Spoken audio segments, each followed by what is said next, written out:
the Holocaust with other historical atrocities, like the partition of India, and poses critical questions about how the Israeli-Palestinian conflict is framed, especially in terms of international attention. He's gone as far as to say that it's a mistake and that it's wrong-headed to talk about this in terms of even ethnic cleansing or genocide, that it's counterproductive. Lenin and Trotsky. He contrasts Leninism and Stalinism in the context of international law and the United Nations, criticizing the idea of cultural genocide and the notion of national autonomy for oppressed groups. Trotsky's perspective is invoked to critique how some of the left misinterpret revolutionary defeatism, failing to see how capitalism forces benefit from war while workers do not. Demands.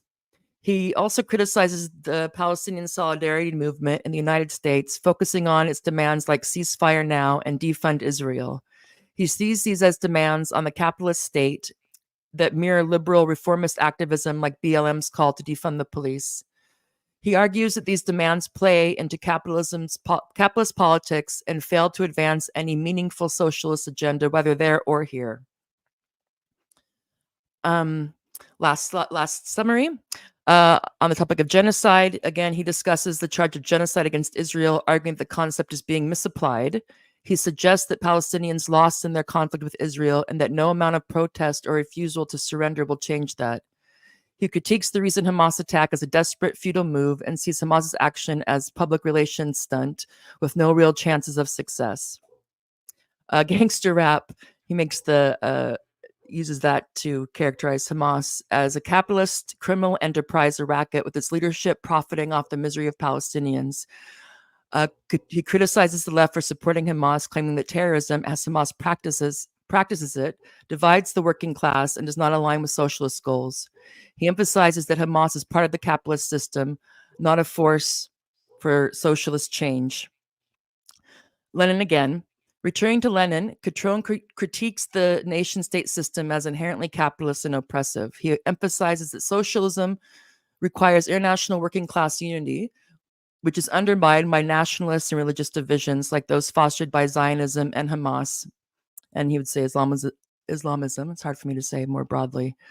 Aftermath of October 7th, I'm presuming. Oh no, just aftermath. Cutrone reflects on the legacy of the collapse of the Ottoman Empire, the failure of national states in the Middle East, and the continued oppression of minority groups worldwide.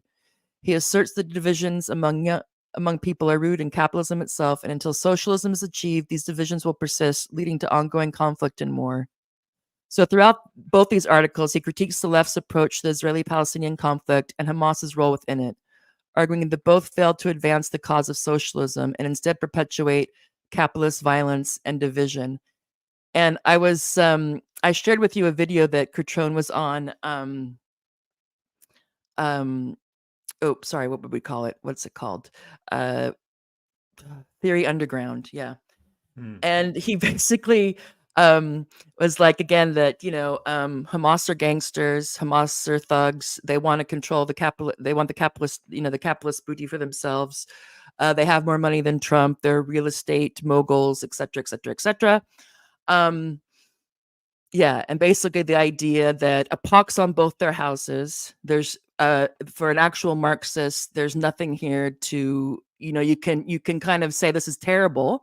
It's crappy that we're here, but there's no players on the board that a Marxist should see as any way any kind of coalition or solidarity with.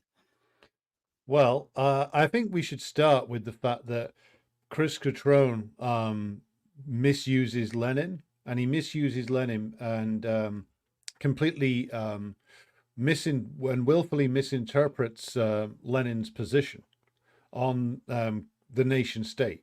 Now, Cutrone, I would argue, isn't following Lenin on the nation state. He's following the likes of Benedict Anderson, the brother of Perry Anderson. I think they're both coming from a Trotskyite tradition. Of course, Perry Anderson, the luminary of New Left Review. And Benedict Anderson, in his work, he had imaginary communities, right? Imagined communities, yeah. Okay, yeah. I read that a long time ago in college. This is the thesis Cutrone is working off here, arguing on the one hand that he argues in one of the articles you shared with me that because capitalism is a global system, it's all encompassing, and therefore that renders all national struggles fundamentally irrelevant, basically, because everything's in capitalism. He's deliberately avoiding two things about Lenin's work. One, Lenin's understanding and analysis of imperialism, and two, Lenin's insistence upon the need to resolve the national question. Now, one of these flows from the other. Now, in a series of debates in World War One, and I'm focusing on Lenin because I'm taking Cutrone on his own terms. He doesn't mention, he doesn't want to, he will reject out of hand if I quoted from Stalin and Mao. So let's go with his examples, and let's deal with Lenin's work on imperialism and the nation state. He doesn't quote anything from Lenin on imperialism, by the way, because Cutrone, I don't think, believes imperialism is a thing. He just says capitalism. So in a series of debates with Rosa Luxemburg and Felix Dzerzhinsky and others in the middle of World War One, which, and again, Cutrone should be aware of these because they're on the Marxist Internet Archive. It's all in there, and it's all in the collected works of Lenin. Now, Luxemburg, and I believe Cutrone would probably see himself as following on from her. She was born in Poland. She was obviously her family were Jewish. She grew up in Poland and spent a lot of her time in Germany. She always rejected the primacy of the national question in Poland, because at the time Poland was, of course, divided between Tsarist Russia, Imperial Germany, and bits of it were in the old Austro-Hungarian Empire. And as did Dzerzhinsky rejected this as well, who was also Polish by birth. And what they both argued was, well, these Polish nationalists are complete reactionaries, they're capitalists, they will not take the workers' struggle forward one iota. We can't prioritize the Polish national question. It's got to be revolution or it's got to be nothing. But I'm very broadly summarizing there. Lenin responds to that by arguing that unless the national question is solved in Poland, but you can apply this anywhere, then the revolution's going to go nowhere. Because on a purely political level, if communists don't act to solve the national question, other forces will. And in the case of Poland, those other forces will be ultra-Catholic, reactionary landowners who will take up the national question and use it against communists, saying, see, you don't want our nation to be free. So from a political level, that's a foolish mistake to make. It means you will not be addressing a question which is urgent, because we then extrapolate to see, well, what the national question is composed of. And there's economic elements of that, and there's class elements of that in terms of hyper-exploitation of oppressed peoples by imperialism, whether that's in Poland in the 1900s or Palestine now, or in other nations that are oppressed now. But also there is such a thing as cultural and linguistic oppression as well. This does exist. Like the attempt to annihilate national languages, the attempt to annihilate national cultures. It's what the Ukrainian fascists were employed to do by their NATO masters. It's what the Zionists have been doing in occupied Palestine for many, many years now. And they continue to do it. They continue to try and annihilate the culture of those who have been resident in the land for hundreds and hundreds of years, and to push them into the margins, to change all the names of the cities that were long established by the resident Arab populations. So he rejects the notion of, like, that a population can be literally thrown off the land and extinguished. And he rejects this notion of cultural genocide, which I think is a shaky term and has been misused. But it's undoubtedly the case that when it comes to Israel, they have been literally trying to erase the culture of those who came, who were there already on the land. He doesn't deal with that. But to go back to his misusage of Lenin, Lenin said that we have to address the national question. We have to stand for national liberation.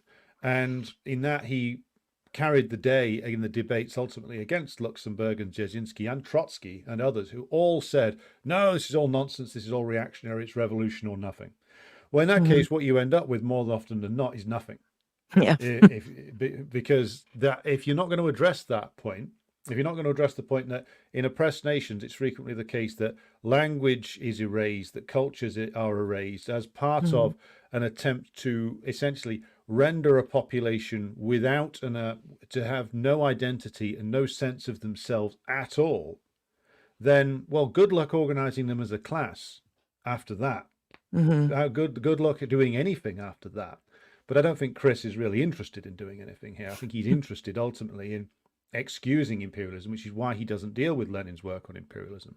And there's the second point to come to about his misusage of Lenin comes to Lenin's thoughts on the nation state, but in terms of that which is emerging out of decolonization struggles.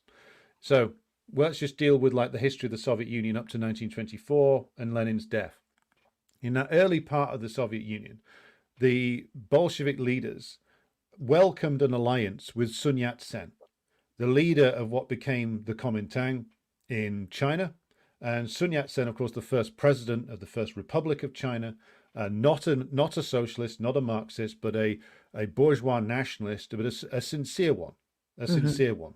And he, that is Sun Yat-sen, welcomed the Bolshevik Revolution on the grounds that it was a great chance to enhance the national liberation struggle in China, which, as we all know, had suffered the century of humiliation and was just, and the stirrings were there to try and bring this century of humiliation to a close. So Hmm. Lenin welcomed that alliance with Sun Yat-sen, an advocate of what you would call now a mixed economy in China, but not a socialist.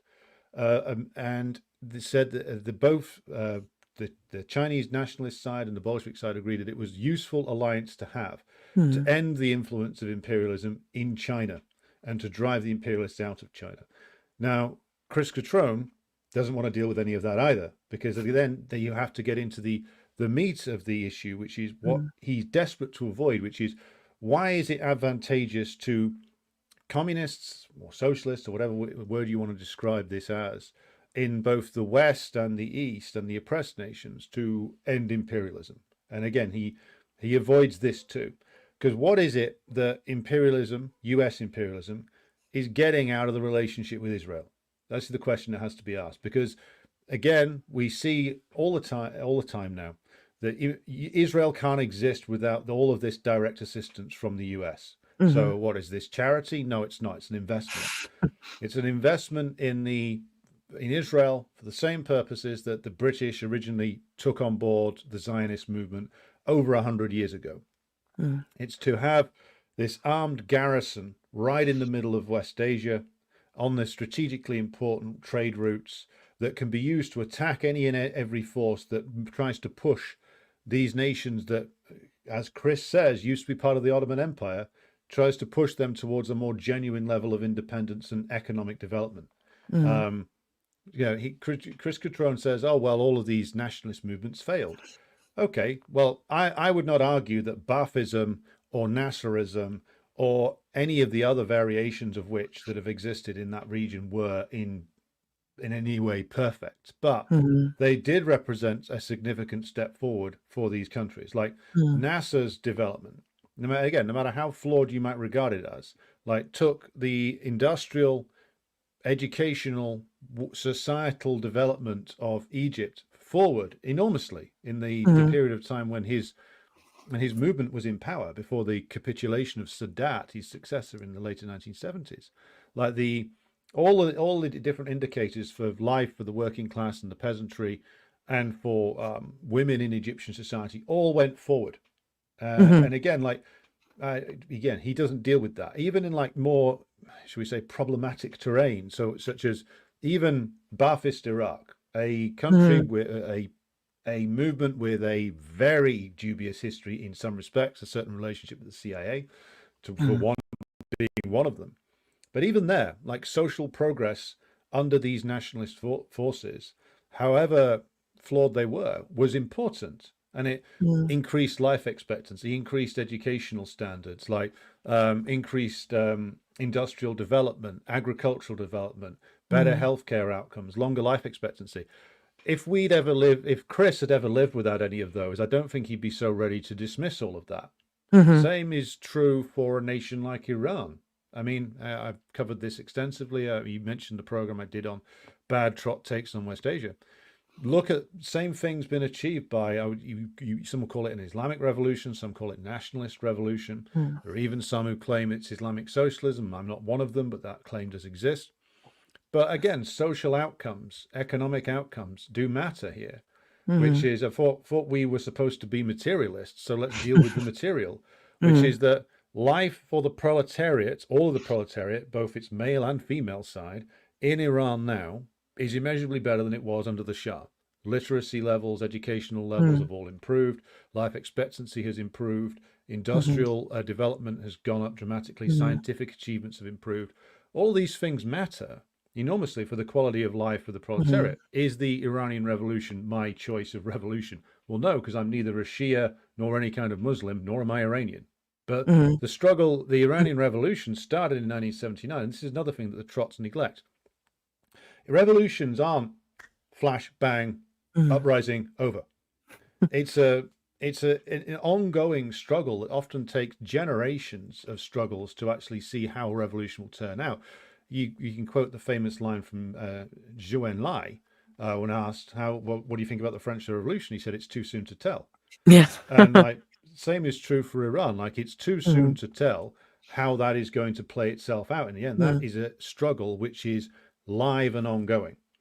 And rather than dismissing it, it would be far better for Chris to use his position as, I'm assuming, some kind of academic to maybe study the things that interest him in Iran. So he claims to be interested in class contradictions. Well, why not study that rather than just dismissing this Mhm. development that's taken place as some kind of, oh, it's all just capitalism? But let's return to the Palestinian struggle and let's deal with his claim about, oh, Hamas are, gangster capitalists or whatever stuff. Apparently, everybody who opposes the West is a gangster capitalist, Mhm. whether it's Putin or Hamas or anybody else. Mhm. The capitalist forces that do exist in amongst the Palestinians, and they are there. There are Mhm. Palestinian capitalists. Who are they keen on? It's Mahmoud Abbas. That's who they're with. Like Mhm. Mahmoud Abbas's support in the West Bank, in particular, a lot of it draws from the upper layers of Palestinian society in the West Bank, the people who want to deal with Israel, the people who want to deal with the United States, the Mhm. people who would basically be prepared for the Palestinian proletariat to be and peasantry to be dispossessed and enslaved because they don't have they don't see that as a problem, and Mhm. they're the ones who have always backed Abbas. They're the ones who were the shakiest part of the old PLO coalition because they were constantly looking for a deal with imperialism, and they were the Mhm. ones who were the most connected to the Gulf states and Mhm. Saudi Arabia. Mhm. And so the pro-capitalist elements, well, they're all about they're all about collaboration with the West. They're all about collaboration with the imperialists. So it's a complete misnomer, and he's misleading his readers by saying, Mhm. "Oh, Hamas are all just pro-capitalist." It's like, well, the pro-capitalist elements made its choice, and the choice is collaboration with the West, and Mhm. that was why they lost to Hamas all the way back in 2006 Mhm. in those elections. They lost because Fatah were running a completely corrupt, compromised, Mhm. capitulationist regime that was all about the again getting that deal with the West at all costs, including the cost of national liberation. Mhm. Final point to come to here about the why socialists and communists should actually back national liberation struggles. And again, Chris doesn't get this because he doesn't want to talk about imperialism. Where do the profits of British and American capitalism really come from now? Do they come from internal investment inside the United States and Britain, or do they Mhm. come from external export of capital to other countries where hyper exploitative conditions reign and Mhm. where extra extraction of profit can be carried out via hyper exploitation of the labor of the workers there? It's Mhm. the latter. Much more so for us because here in Britain, the oldest imperialist power. And again, to go back to the point, they are able to secure themselves in power, our ruling class, because they are still able to extract this surplus from the hyper exploitation of these different workers all over Mhm. in many areas of the world, the oppressed workers of the world, oppressed by neo-colonialism, as Kwame Nkrumah defined it. And so that's how our ruling class secures themselves in power. It's not by domestic manufacturing anymore, as I'm sure Chris would admit if he was Mhm. questioned about it. It's via the ability to extract these super profits Mhm. we call them from these different areas of the world. Israel is basically a has the role of a regional cop enforcing that domination.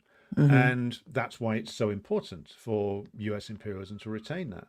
And so for us in the West, we have an interest in these people, the oppressed peoples, liberating themselves, even if it's on the basis of a coalition with what we in the bad old tanky land call national bourgeois, Mhm. meaning there's elements. I mean, the bourgeois are not a unified class, Mhm. not here, not there.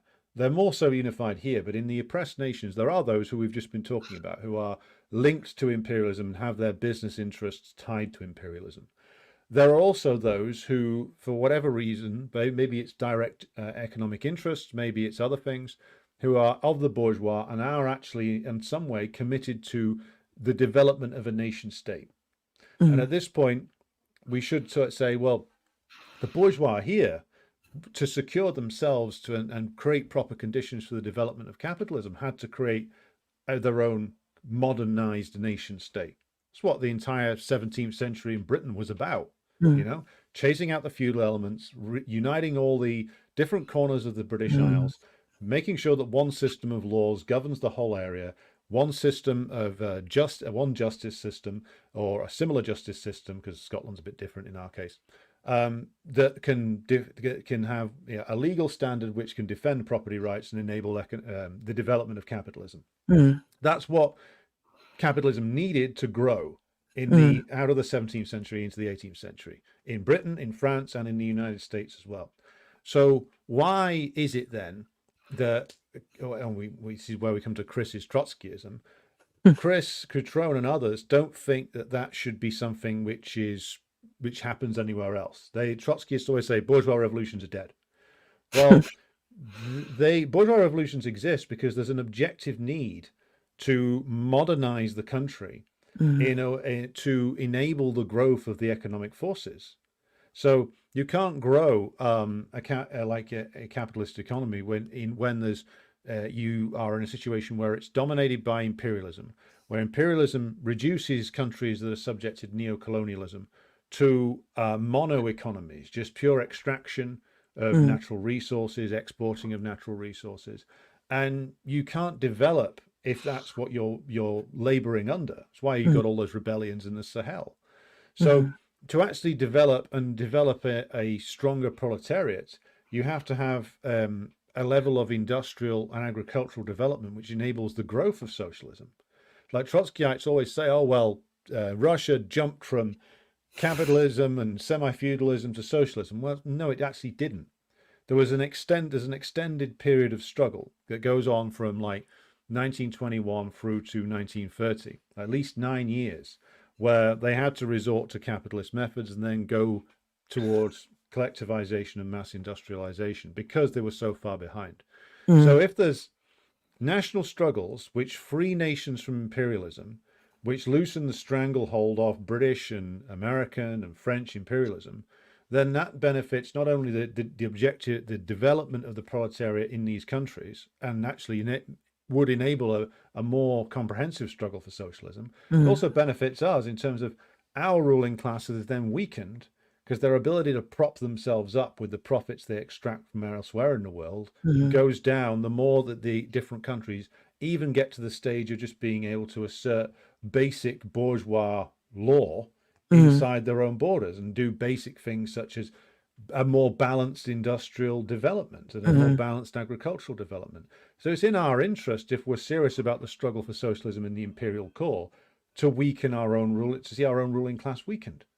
Because at the moment, what they're doing is they're exporting capital and they're using the profits generated from that to just about manage to keep social peace here Mhm. by keeping the inherent division in the working class going, which Mhm. is the division between the labor aristocracy, the upper levels of the working class, and the great mass of everybody else.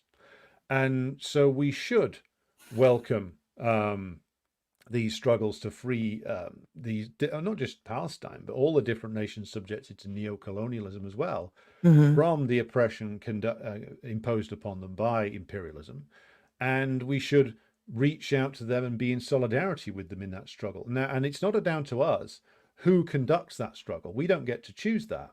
We Mhm. don't.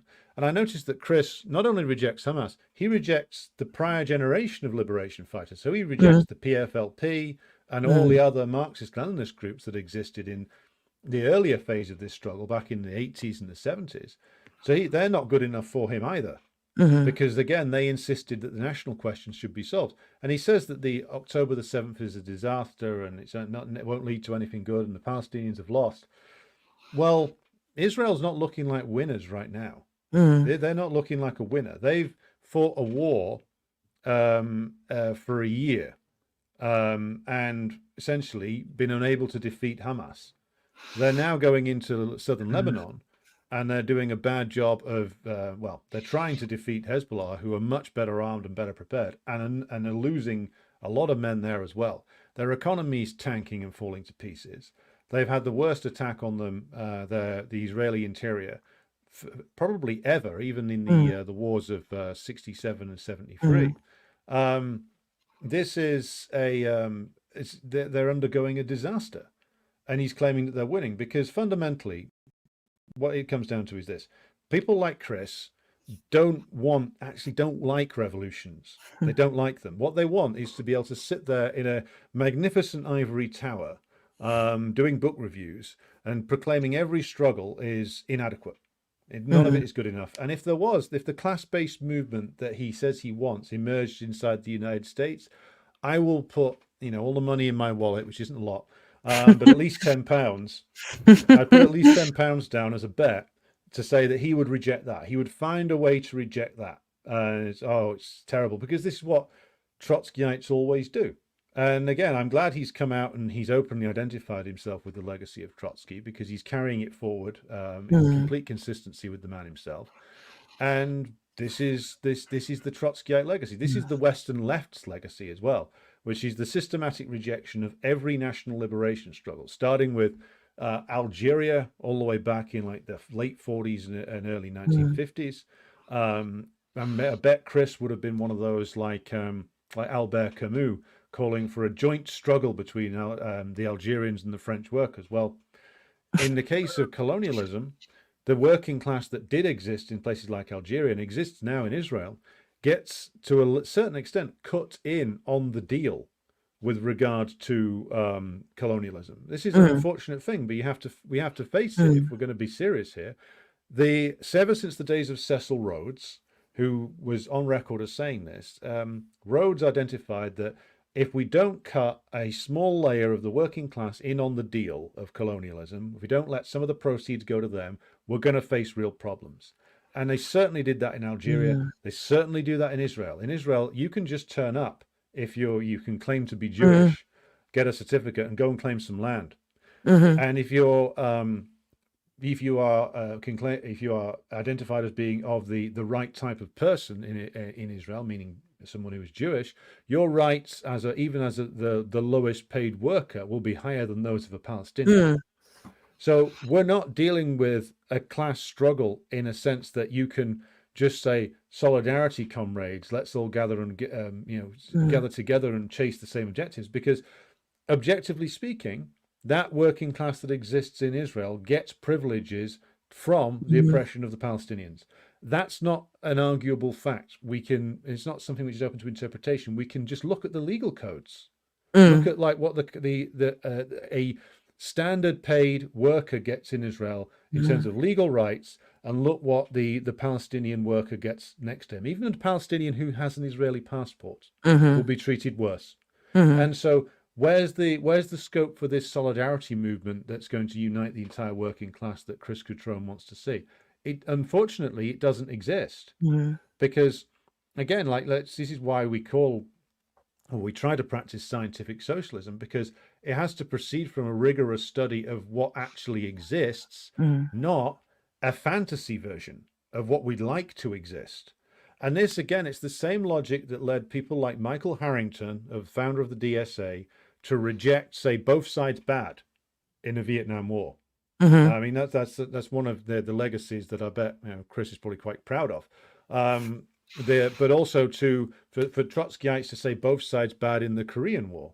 So, like, if you take this point of view, you can declare that the people fighting for national liberation are as bad as the imperialists, which is what he's doing.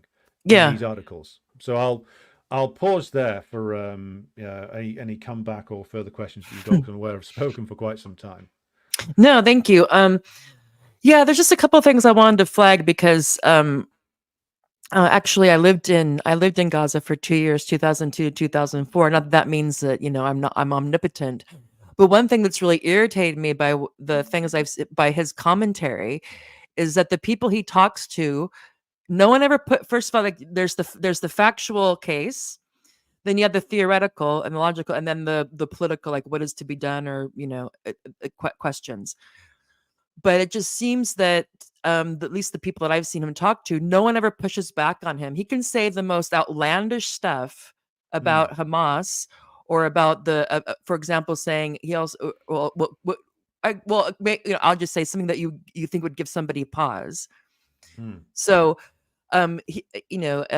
his characterization of that is of Hamas, for example. It seems like he hasn't seen anything in the New York Post, the New York Times, that he hasn't accepted mm. with his characterization, whether because kind of like, okay, Islamicist, terrorist, bad, that's it.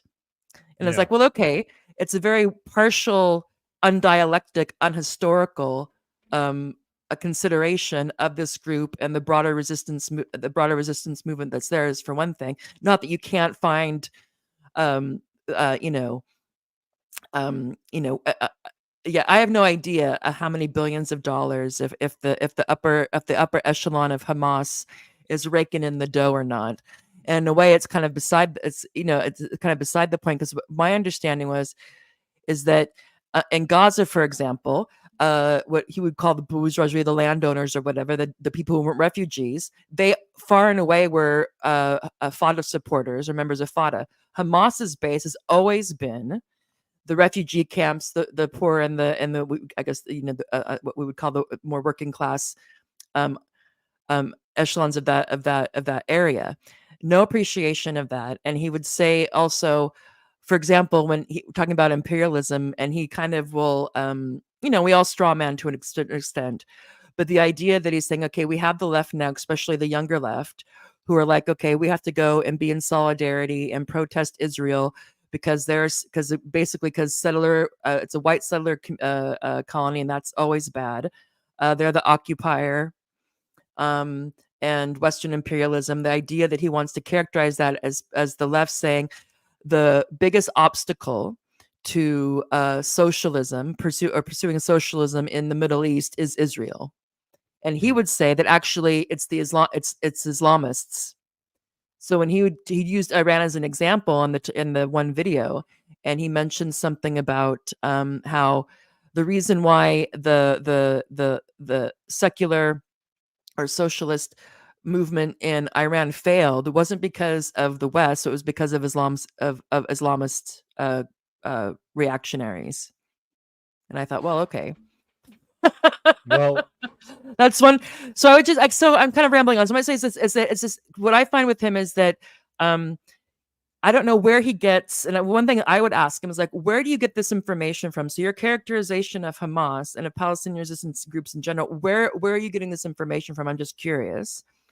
And then also the idea that um, I think that it's also when it comes to religion, or it comes to any of these movements, I don't know if you would I think you might agree that all of a sudden, even though he claims to be very dialectical, and in that it becomes, all that goes out the window when it becomes about religion or nationalist movements.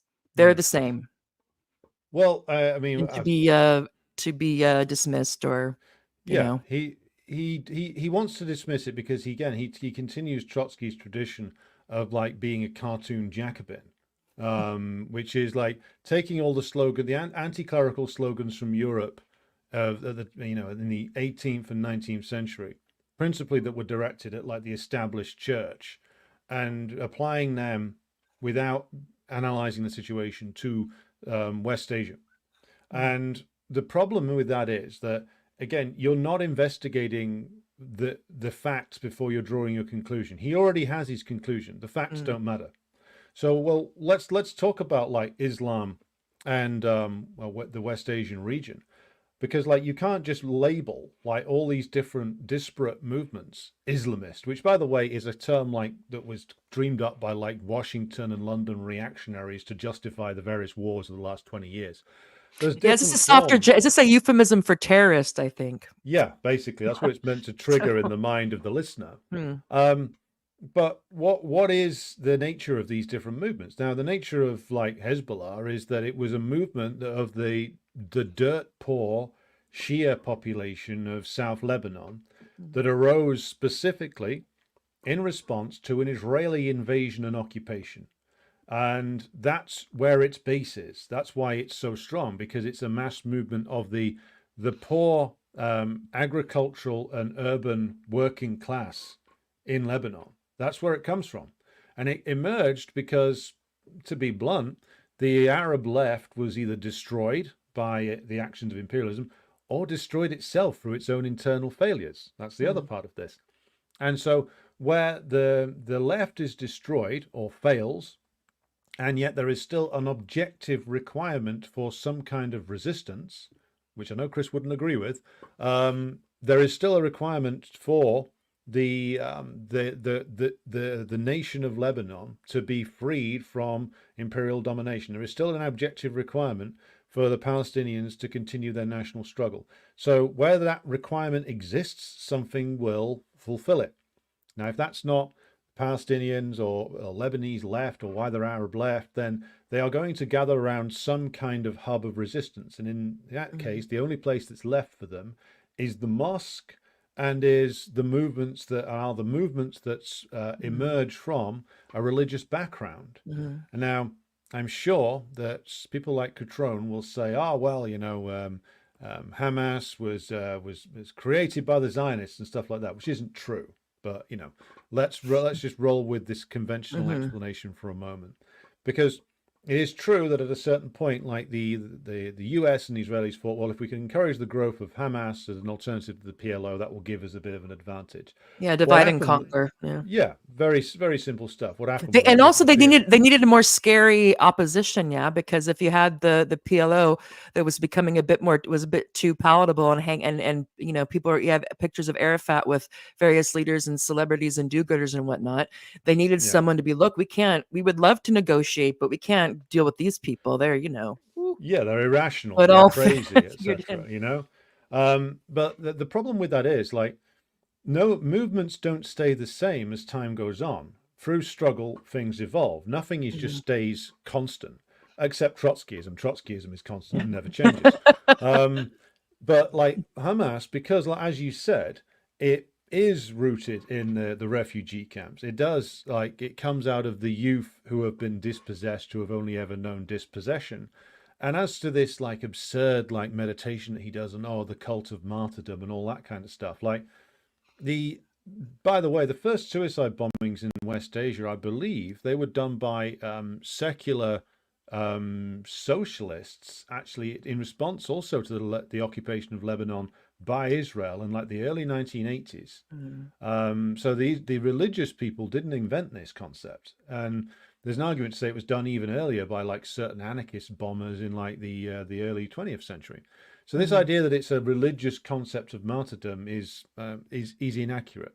I mean, there is an old quote from Mao, which I'm going to just paraphrase here to say, where he says that to die for the masses is a death that is as weighty as a mountain, but to die for capital is a death that is as weighty as a feather.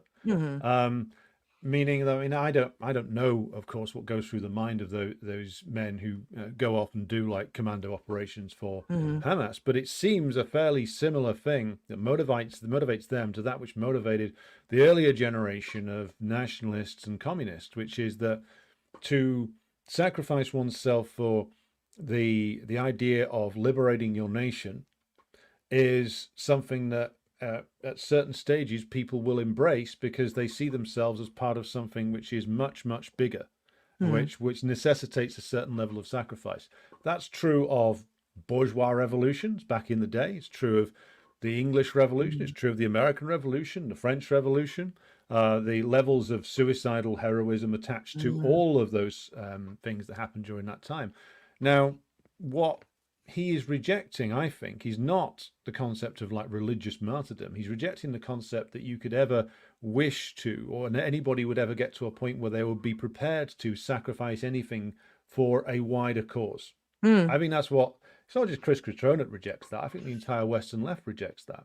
Mm-hmm. The idea of making that ultimate sacrifice, and there ever being something that would make anybody do that, I think they reject that, because fundamentally, I think they're all postmodernists now.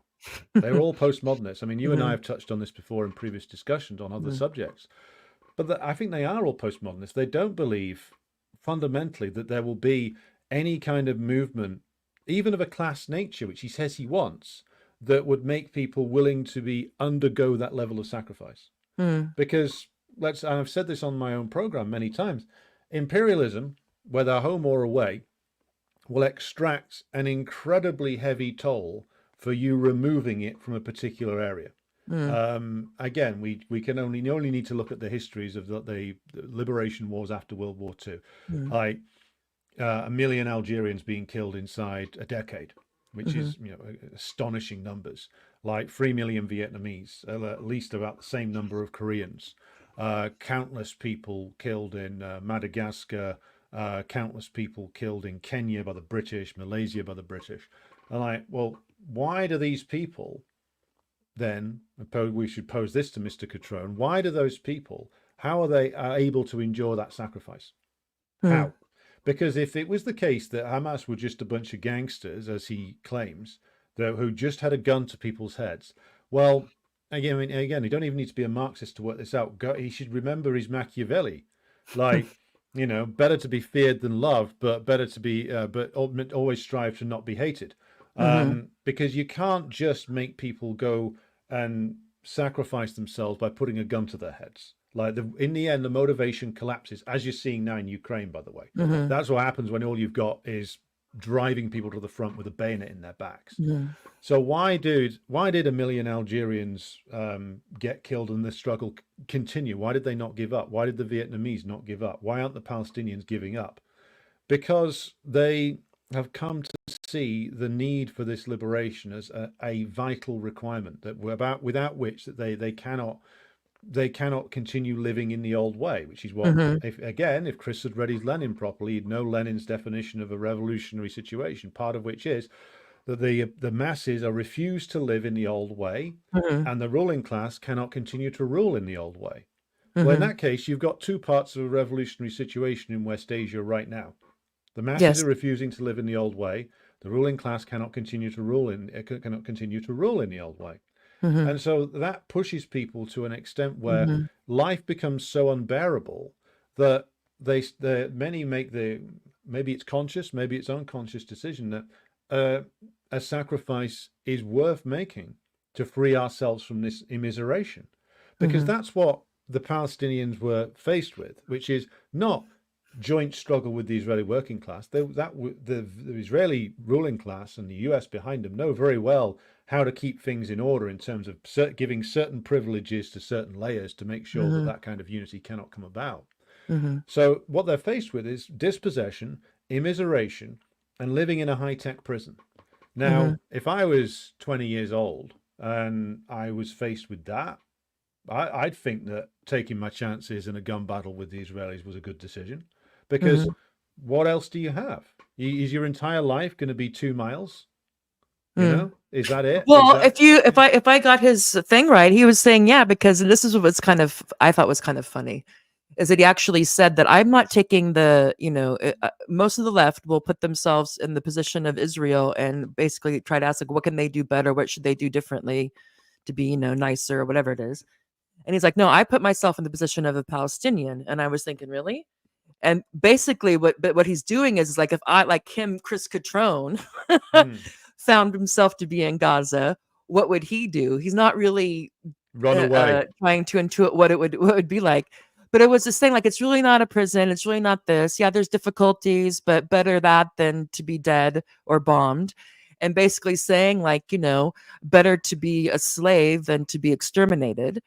And that the way to go, and other people have made this argument that basically that, it's too bad, too sad. Yeah, they got defeated. We could, no real reason to go back and decide how right or wrong or cloudy the establishment of the state of Israel was, but that too bad, and the best thing to do is just to get along as best as you can and hope for the best.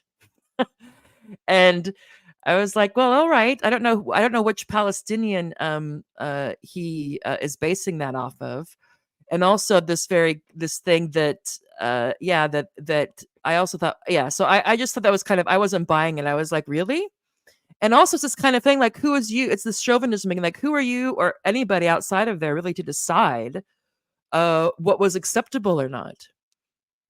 And it's almost kind of this thing, like, well, they were, there's lots of unemployment, and they 2 miles by 20 miles or whatever. But I mean, better that than what's going on now, which of course, okay. But it's this idea that I think it's quite right that they can't, or he can't, or people can't even imagine a situation where they'd be willing to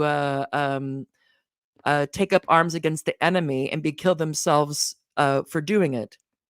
That, and I think to the extent, like, that, and I don't think we're past that, obviously, that if you don't have enough, a certain group of people who are willing to do that, good luck with any kind of serious change. Well, the other point I wanted to come back to was that again he misuses not just the legacy of Lenin, but Marx and Engels themselves. Like if Chris Cutrone's point is that national liberation is fundamentally pointless, well then why did Marx support the national liberation struggle in India in the first Indian War of Independence, known in Britain as the Indian Mutiny in the 1850s? Marx wrote very extensively on that and was in favor of Indian liberation, even though in the same articles he was writing extensively about the limitations of the Indian national leaders. Like, he was still saying this is a struggle that we wish should prevail. And again, like, if it's all pointless and it's all just capitalism, were Marx and Engels wrong to support the Union in the American Civil War? Was that wrong? Should they have said that, well, it's just capitalism, whether it's wage slavery or chattel slavery, it's just capitalism. The enslaved the slave Africans and the whites Should have united in a joint should have struggle. Yeah. united, and that would then the Civil War wouldn't have been necessary. Yeah. Yeah, I mean, but this is where the logic leads, and we must go all the way back to 1848 and like the publication of the Communist Manifesto, and look in there about, well, what do Marx and Engels identify as like the conditions of struggle at each stage? Like, at one stage, towards the end of the book, they're talking about how should communists interact with political struggles as they exist in that current period, which is the 1840s. And they didn't change their view on this, even though the movements, that of course, changed and the nations changed. And what the method they outline there is that communists should engage with these mass movements that actually take, and in the case of themselves, German society forward.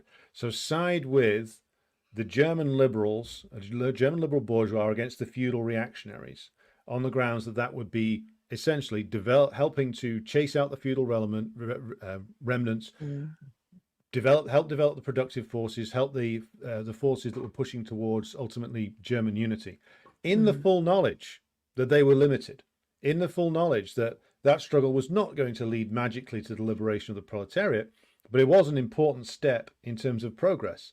And they always insisted also that even when you are in a temporary alliance with such forces, the communists must maintain their own organization, maintain the right to develop their own ideas, and not compromise their program.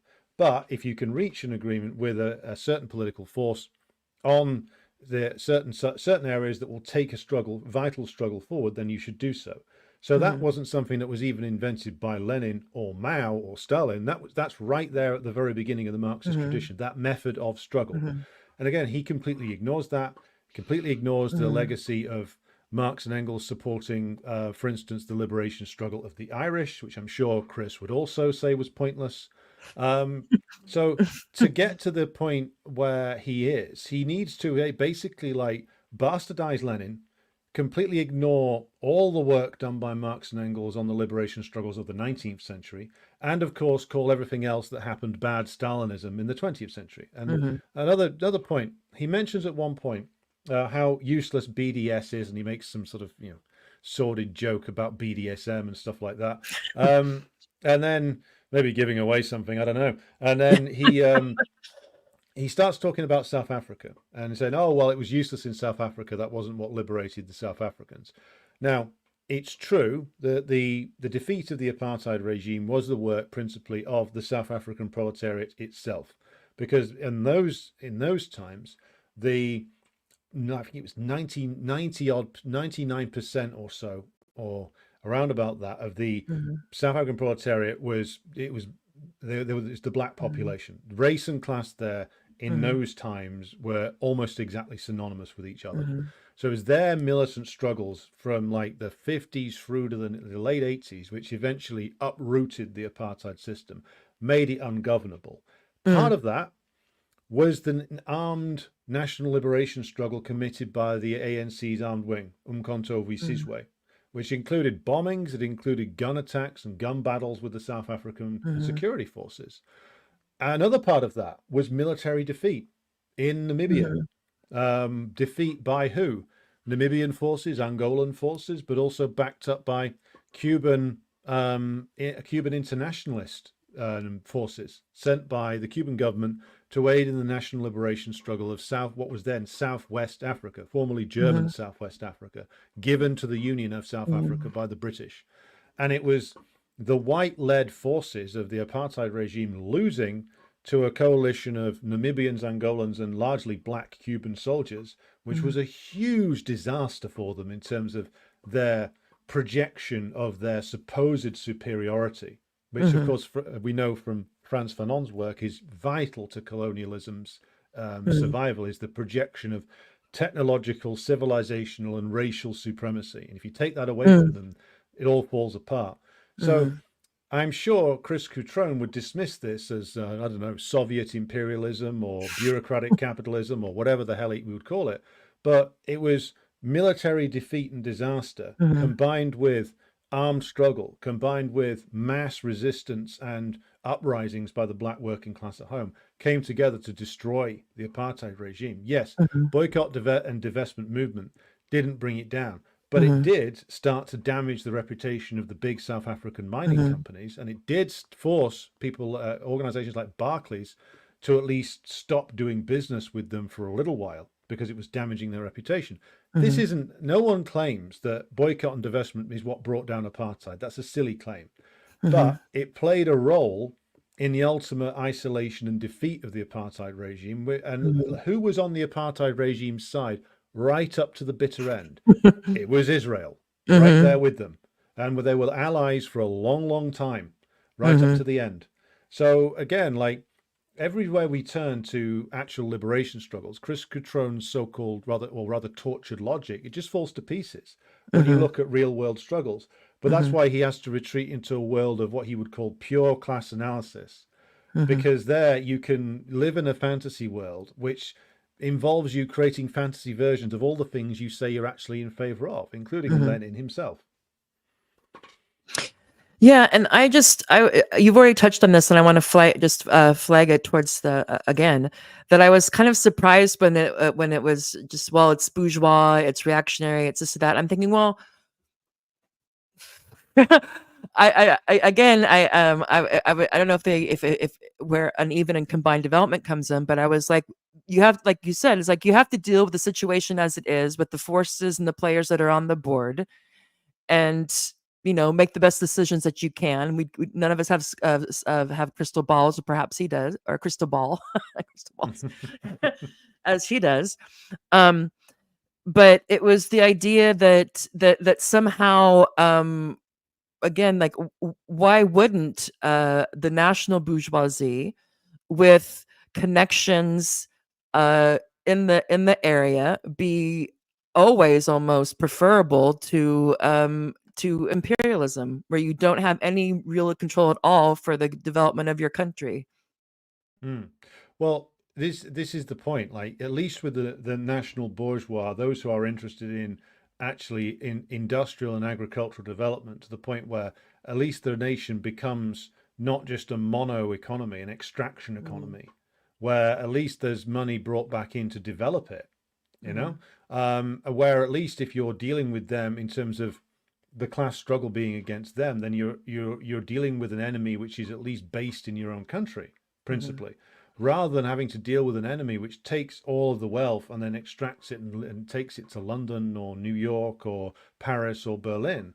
Like to get to the stage where you can wage an effective class struggle, then again you have to actually take the lead from, well, the bad guys who Chris doesn't want to listen to. So like Mao, like Stalin, like Castro, and many others like Thomas Sankara, who realized that if you don't sever the link with the colonial power, then the development of the country just can't happen in the normal way.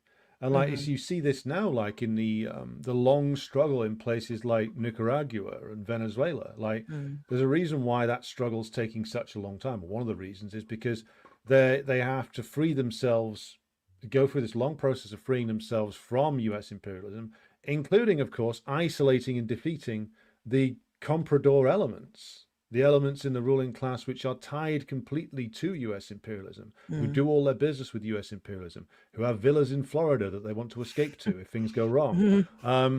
This is like why Mao says in his work that he writes about how they assessed each stage of the struggle in China. Like it went from a struggle against the Western imperialists in the 1920s, and then the warlords who were there in their employ, to a struggle against then like the Kuomintang under Chiang Kai-shek. But then all of that had to be put aside because they had to commit themselves, however difficult it was, to a joint struggle against the Japanese. And at each stage of the struggle, like a proper leadership examines the situation, examines the forces in play, and considers what moves should be made. Where should we go? You know, how strong are our forces? How strong are the enemy's forces? Who is the principal enemy at this stage? Now, it's very easy. It's much easier to just sit there and say, you put on a T-shirt which says "fuck capitalism," or if you're an anarchist, fuck the state, spelt with an 8. You know, because I used to wear that T-shirt. But I mean, this is Everybody wants a getting, shortcut. Yeah. yeah. Well, it's easy. It enables you to run, you know, your own think tank online in the form of the Platypus Society, in Chris Cutrone's case, and it will get you a nice gig as a controversialist. You know, a man of controversy, Provocateur. Yeah. a provocateur, a Christopher Hitchens type, if you will, who'll come on and say things which sound really radical, but when you break them down, amount to a demand that the oppressed of the world basically put up with it. Yeah. Until a perfect solution arrives. No, and I was just a couple of things just to wrap up on that, because there was a variety of ways that he strawmans or dismisses what he calls he often calls them children. Like, come on, children, I need to grow up now. And it could be basically anybody who's in the pro-Palestinian solidarity or anything like that, especially with the students that he mentioned. He was actually irritated when his group of students left his class because there was some sort of walkout in solidarity with Palestine. He was like, really, you're really going to walk out? You think that's a better use of your time than staying here and learning something about Marxism?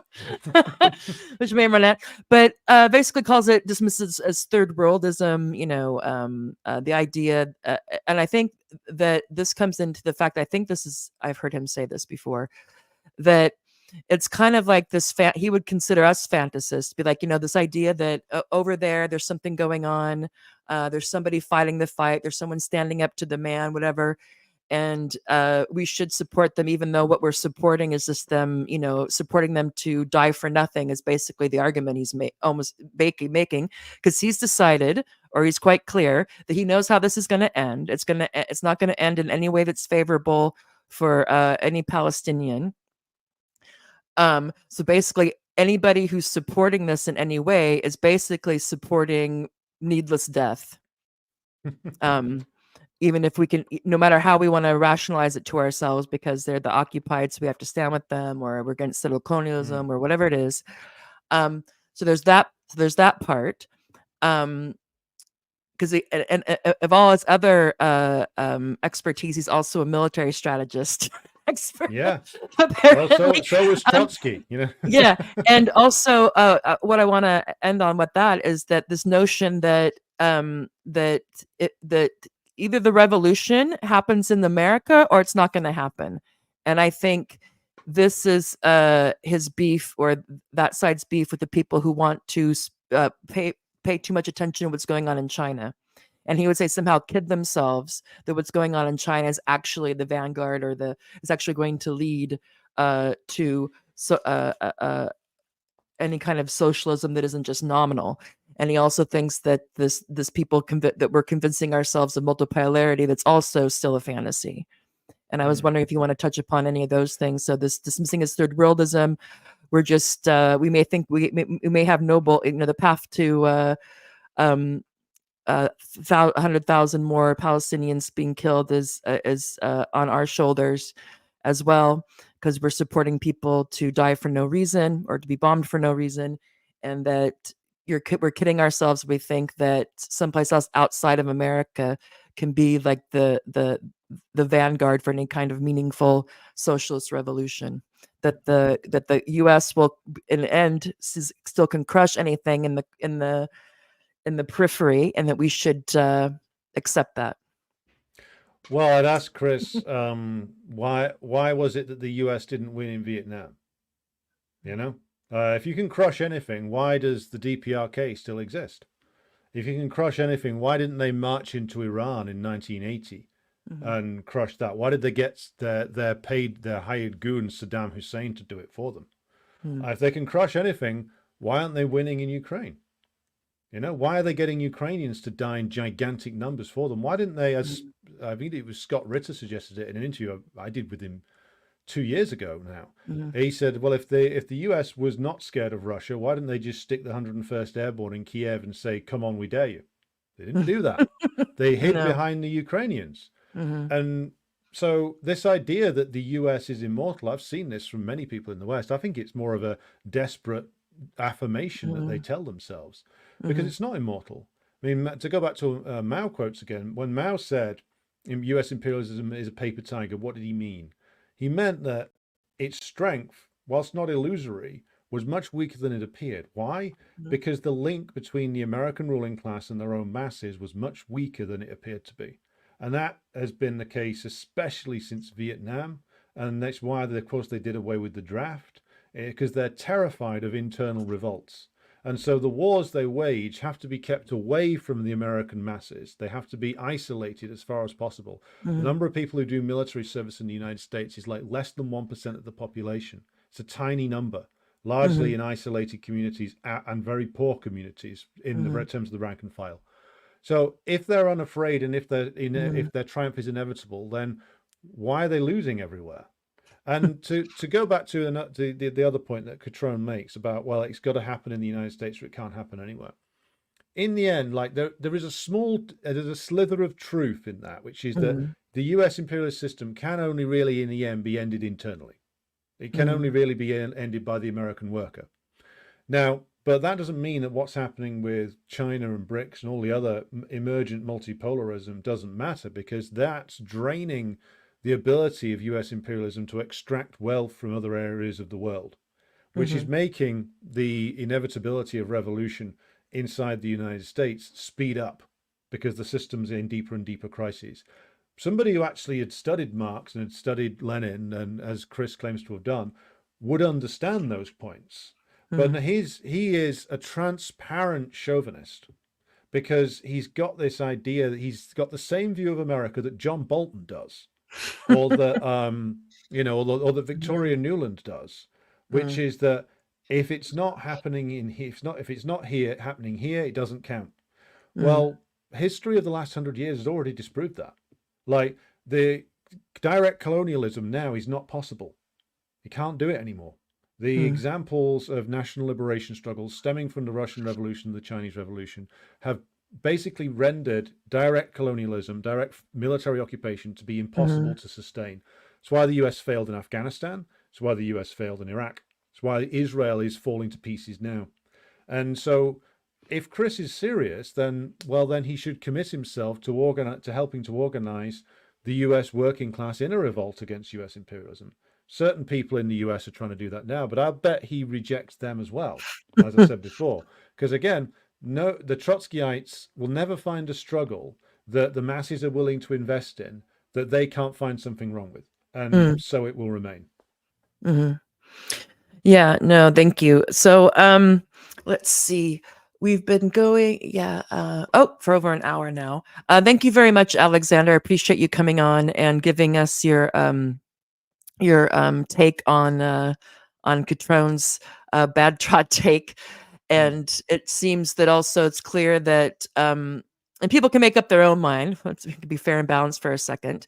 That they can go, and there's links in the video description to the two articles that we talked about, and also a video that he did with Theory Underground, and you can decide for yourself.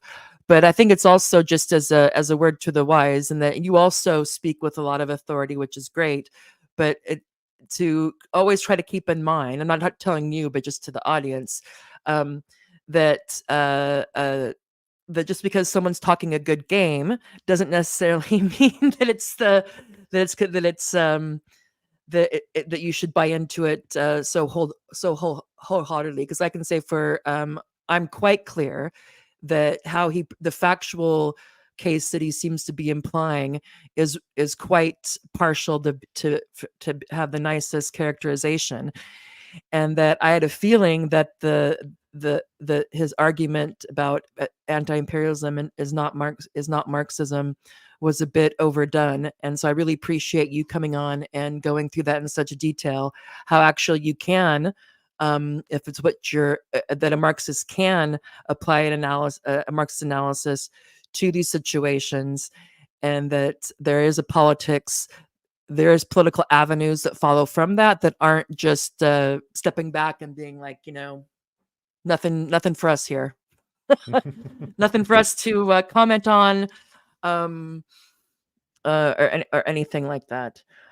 Anything you so I'll give you the last word. I do want to put up your article here for those who um, you recently wrote The Dead Weight of Old Slogans, and that's on your website. And I'll put that up here. So for people who aren't familiar, please follow Alexander. And here's also the website for the art. You can get to links to articles and other podcasts, etc. So as we close out here, Chris likes to always say that that he's the reason why he got back involved in the left and is doing these things is because of the students, the student. And so if you were to hypothetically come across a group of students who were motivated to um, protest or do whatever they could in support of Palestinians. So you have Chris on one side basically saying like, look, children, this is reactionary. This has nothing to do with Marxism or the task of attaining socialism. What advice would you give I would. to these people who may really think who are maybe just looking at it in terms of bad guy, good guy, Hmm. whatever, but to kind of bring in the Well, Marxist part of it. I would say that they, if asked, that their instincts have been correct, and that their instinct to want to struggle against this is correct. But what I would always say is that the struggle, in terms of the political struggle, must always go alongside further study of imperialism as a system. Mm, And so a lot of people are drawn into this, as you said, as you imply in your question, out of revulsion. Like they mm, see what the Israeli regime is doing, they see what US imperialism is, and they're horrified and disgusted by it. And that moral outrage drives them to hit the streets and protest, etc. mhm, That's a good start. I mean, it's where we all start. It's mhm, a very human, empathetic mhm, response. But I mean, I would say this: if the Korean People's Army and the Chinese Red Army can read Marxist classics while struggling against Japanese militarism and US imperialism, then we can as well whilst doing our work. And I don't just say that to be, go and study more. Like this doesn't just apply to students, it applies to all of us. Like, build your understanding. Build your understanding of the system that created and sustains Israel. Build your understanding of, like, why is it that every single US politician, from the left to the right, from AOC to Donald fucking Trump, is absolutely 100% committed to Israel? Why is that? And again, interrogate that question as part of your action. What is the role of academic institutions? If the students were these academic institutions, which many of us have been through, whether they're British or American, why is it that they're so linked to arms companies? Why is it that they're so linked to very dubious technology companies? Why do they get massive endowments from, like, members of the bourgeoisie who are very dubious at best? What role does the university system play in the imperialist world? Those questions, like, do not neglect the wider study, and always strive to build an understanding of the micro level of these horrific crimes which rightly turn everybody's stomach, but build the understanding as to why it's happening. And don't just keep getting outraged and outraged and outraged, because you will exhaust yourself and you will exhaust the potential in your struggle. Build the understanding and be prepared, which I wish somebody had said this to me 20 years ago during the Iraq war. I might have benefited from it. Be prepared to have your movement defeated, and you be prepared to appear to lose. Yeah. That's not a negative thing, because if I'd have had that understanding when I was 20, that would have benefited me enormously, because I just dropped out when we lost over the Iraq thing. I just dropped out and got depressed for another 5 or 6 years after that, because it just felt like, well, we can't What's do anything. the point? Yeah. What's the point? Because I didn't understand why we'd lost, or why having the war was so important to British imperialism, because I didn't understand British imperialism, because we were in a movement that didn't encourage us to read or understand anything. It was like, it was governed purely by moral outrage. And because they just kept sticking more and more heinous things in front of us and saying, look, that's awful, let's go out and get angry about that. But without the understanding, the ability to bring together the theoretical and the practical political side, and then analyze, discuss, and then act, and you end up exhausting yourself with a series of useless actions, which is what we ended up doing. Like, if this was us 20 years ago, this was me 20 years ago, running around endlessly, feeling like I was a revolutionary, but I didn't understand the situation. I got myself there by being disgusted by things. So to bring it back to your question, I'd say to any student who got active in this, that they have taken a really important first step in understanding the system we live in. But don't stop there. Keep developing it. Keep developing it, and keep reading and studying and learning with others, and developing and testing the theories out as you build your process, as you build your actions, and become part of an actual Marxist-Leninist organization as well, if one is available to you. Because by joining together with comrades who are on the same path that you are, you can discuss, debate, and learn in person.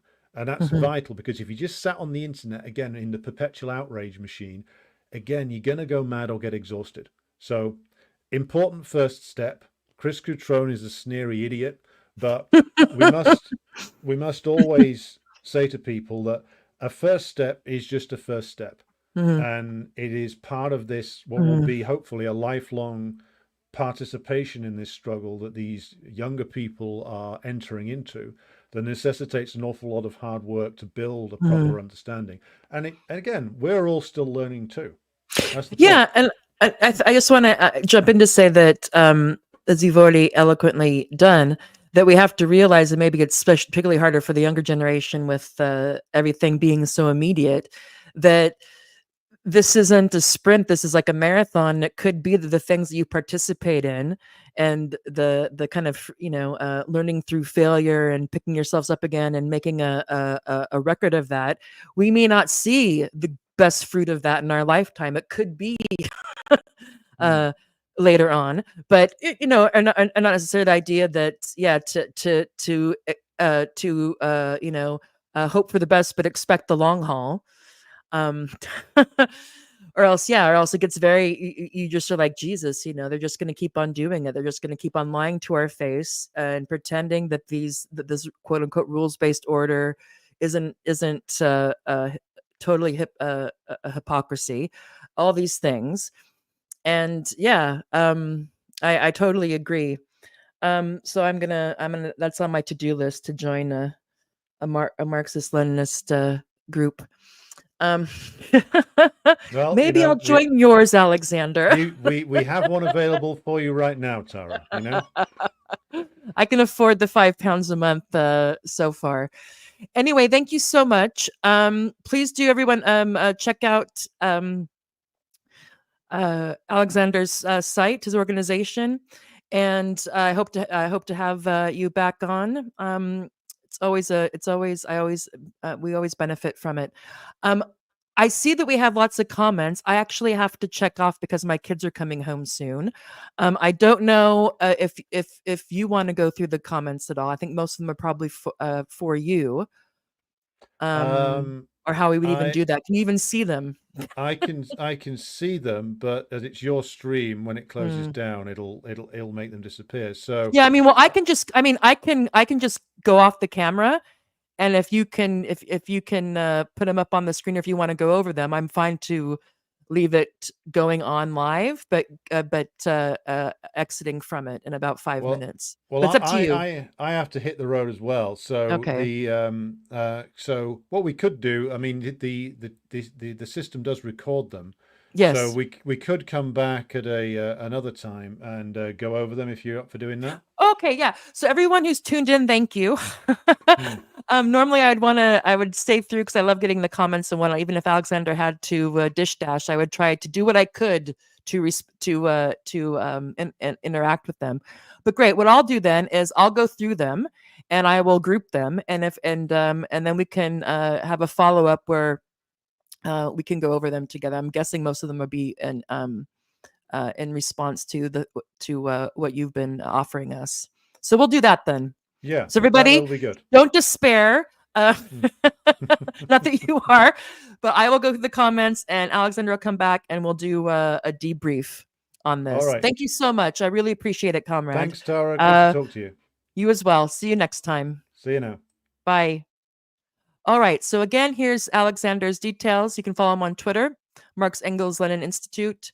Also, please like and subscribe to Morbid Symptoms on. Let's see, it's on well, on the closing credits you'll see. But if you're watching this on Rumble or YouTube or X, please do that. Again, I will go over the comments and questions from this live stream, and we'll have Alexander back on to go through them. So thank you very much. I have them recorded, and I will when we schedule that, Alexander will also tweet it out. So those of you who follow him but not me, but please follow me as well. You can always change your mind later if I bother you and unfollow. Anyway, thank you very much. We'll have a recap where we address the comments and questions. And unfortunately, I have to go dash to pick up the kids. See you next time. Thank you for tuning in. This has been Morbid Symptoms. We had Alexander McKay on to respond to Chris Cutrone's last couple of articles, and to what degree they constitute or they fall within his category of bad trot take. And I'll leave it at that. See you next time.